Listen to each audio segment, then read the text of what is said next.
All right, here comes the code, and you're looking at this like, what the? And I don't blame you. I really don't.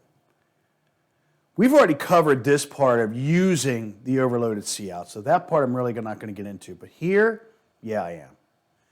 So you know this is a function, because I'm sure you dealt with functions before, and you know there's our parameter set. But here's how this is going to work. So you see some arrows coming up here. Cout is going to come from the O stream, the output stream in C++.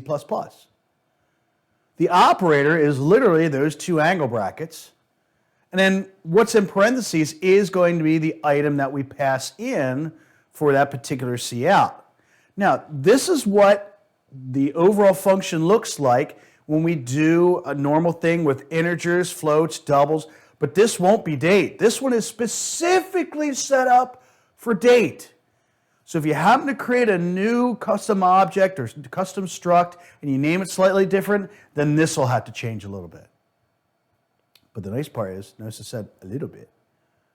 This overall you can use as a template on setting things up for your overloaded cout. So again, if I give you another assignment where it's a different struct, just name it slightly different, okay, to whatever the name is supposed to be. And then the data members inside will have to be different as well. Notice this one's displaying month, day, and year, all from the date struct. And again, hey, you know those are data members of date. It should know where that is coming from.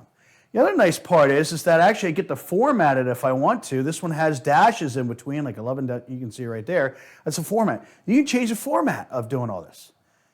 Here's the even better part. I only need to create this function once. And I can use it unlimited number of times for any date instance I create. Period. That is the beautiful part. So yeah, there's some setup first. But again, if you're given something slightly different, we just make some minor changes.